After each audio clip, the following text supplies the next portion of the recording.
Bonjour, bienvenue sur la chaîne, je suis Aoufiré. Alors aujourd'hui, je vais vous donner 10 astuces pour pouvoir faire des économies. C'est parti. Astuce numéro 1, il faut savoir cuisiner. Vous ne faites pas attention, mais généralement, la nourriture coûte même plus cher que le loyer. Alors pour pouvoir économiser sur la nourriture, il faut savoir cuisiner soi-même. C'est très important parce que ça va vous permettre de faire des économies énormes. Acheter la nourriture dehors coûte encore plus cher que même faire la nourriture à la maison soi-même. Alors, il faut savoir cuisiner, savoir faire les petits plats, aller sur des chaînes de cuisine pour essayer de apprendre à faire des petits plats. Ça va vraiment vous aider. Astuce numéro 2, il faut avoir un frigidaire, bien sûr, pour pouvoir conserver la nourriture. Parce que préparer tout le temps aussi, c'est fatigant. Si c'est quelqu'un qui va au travail et qui vient peut-être chaque soir, si chaque soir il doit préparer, c'est fatigant en fait. Surtout pour des gens qui sont à Abidjan. Parce qu'à Abidjan, la plupart du temps, on traverse la ville même pour aller travailler à l'autre bout de la ville. Donc, le temps tu vas revenir à la maison le soir et puis venir faire la cuisine encore, c'est fatigant. Donc, si vous avez un frigidaire, vous pouvez préparer chaque samedi ou bien dimanche et puis vous mettez ça au frigo pour conserver. Là, chaque soir, quand vous venez, vous prenez un bol et puis vous chauffez, vous mangez tranquille quoi. Astuce numéro 3, ramener la nourriture de la maison au bureau. Ça va vous permettre d'économiser les midis quand vous êtes au boulot. Parce que acheter la nourriture dehors, comme je le dis, c'est toujours plus cher. Alors, si vous avez la possibilité de ramener la nourriture de la maison au bureau, c'est parfait. Vous achetez des bols, vous mettez la nourriture dedans et puis vous transportez au bureau. Si dans votre bureau, il y a un frigidaire ou bien il y a un micro-ondes, ce sera parfait. À midi, vous chauffez votre nourriture au micro-ondes et puis vous mangez. Ça vous évite de pouvoir acheter la nourriture tous les midis. Ça aussi, ça peut permettre de faire des économies. Astuce numéro 4, évitez d'avoir des amis paresseux. Il y a des amis qui sont paresseux. Eux, ils sont au quartier. Ils jouent aux dames, aux awalés et puis à la pétanque. C'est tout ce qu'ils font de leur journée. Ils sont assis au grain, d'après eux. Tous les jours, quand vous partez au grain, ils sont toujours là. On ne sait pas qu'est-ce qu'ils font dans la vie, mais on a réfléchi, on a trouvé que c'est des paresseux parce qu'ils ne vont nulle part en fait. Ces gens-là, la plupart du temps, ils habitent chez leurs parents, leurs amis. Et puis, ils sont là, ils ne font rien du tout.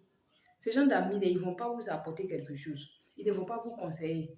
Quand vous avez un projet, ils peuvent pas vous aider en vous apportant des nouvelles idées parce qu'eux-mêmes, ils ne vont nulle part. Ils n'ont pas de pensée de pouvoir évoluer. Ils sont au quartier, ils ne font rien, ils sont là.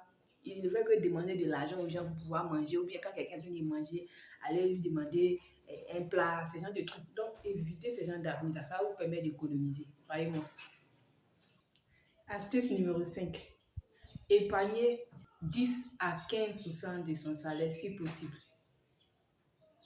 Arrangez-vous, mais épargnez 10 à 15% de votre salaire. C'est très très important pour pouvoir économiser, pour pouvoir faire quelque chose, se lancer dans une nouvelle activité. Et cet argent-là, peut-être qu'il va paraître cruel, mais quel que soit ce qui va se passer, vous devez ne pas toucher à cet argent. Vraiment, si ce n'est pas le cas vraiment extrême, vous ne devez pas toucher à cet argent. Veillez à cela. Ne pensez même pas à cet argent même quand vous épargnez. Faites comme si cet argent n'existe pas en fait. C'est sûr que vous pouvez épargner. Astuce numéro 6. Diminuez au maximum ses after-work. Les samedis, peut-être vous partez vous détendre un peu, vous partez prendre un cours quelque part. Diminuez cela au maximum. Souvent les samedis, pour vous détendre, allez-y peut-être lire un livre ou bien regarder un film quelque part. Ou bien même si votre ordinateur, vous avez la possibilité de télécharger des jeux sur Internet, ça vous permet d'économiser. Ou bien même si possible, vous pouvez acheter la boisson au supermarché, ça revient un peu plus moins cher. Et puis vous mettez dans votre frigo, pendant que vous lisez votre roman sur n'importe quel sujet, et puis vous buvez votre chose tranquillement, ça va vous permettre de diminuer un peu vos dépenses côté after work. C'est pas tout le temps qu'il faut faire des after work, c'est-à-dire que peut-être chaque vendredi, chaque samedi, non. Il faut diminuer cela au maximum. Astuce numéro 7. Il faut venir en aide aux gens souvent. Il y a un parent, ou bien il y a une tante, une maman, un oncle il est dans le besoin. C'est quelqu'un peut-être qui n'a pas de grands moyens. Donc de temps en temps, si tu lui envoies peut-être 5 000 francs, 10 000 francs, ou bien même si tu as expliqué un petit problème que tu peux les aider, il faut le faire parce que ça aussi, ça attire la bénédiction de Dieu. Ça fait que ces gens-là prient pour vous. Ces gens-là prient pour que là où vous allez enlever l'argent, que Dieu puisse remplacer. Et vous savez que Dieu ne peut pas remplacer juste forcément, il va mettre quelque chose dessus. Donc, de temps en temps, il faut aider les gens, il faut venir en aide aux gens qui ont vraiment besoin de cette aide, pas les paresseux.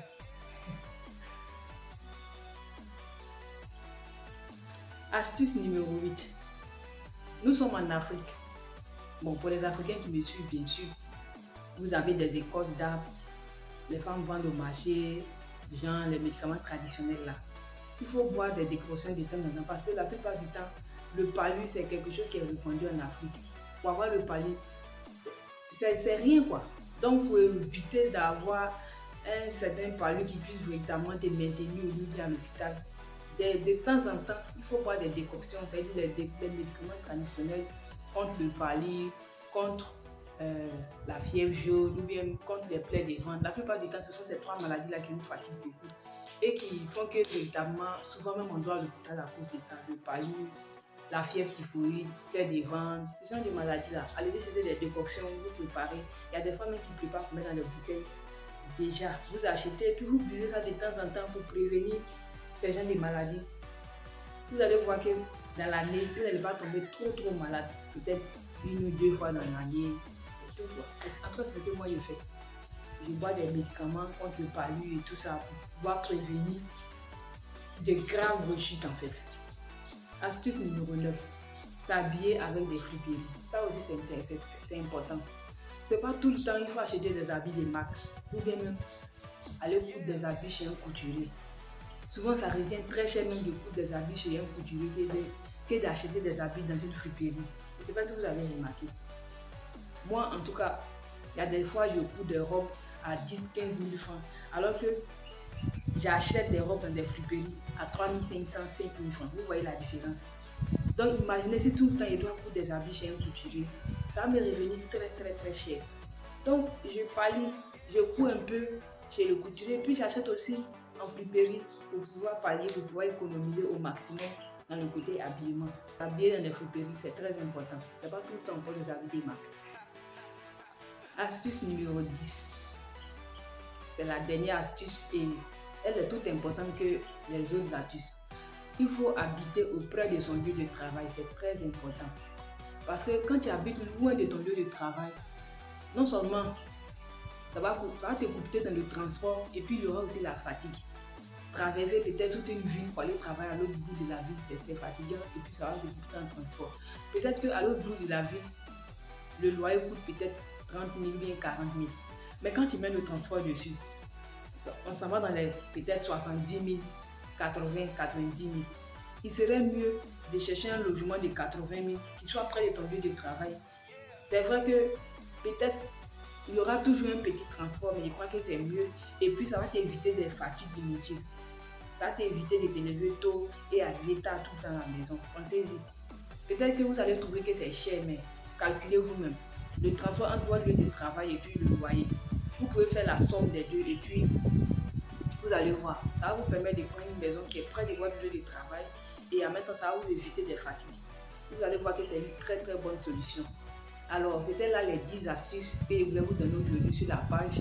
Si vous avez aimé cette vidéo, likez, partagez, faites des commentaires. Vous pouvez donner d'autres astuces qui peuvent m'aider ou aider quelqu'un d'autre, d'autres personnes qui vont lire les commentaires. Et puis surtout, abonnez-vous à la page AO Ferret. Vous aurez des vidéos très intéressantes. Et à bientôt.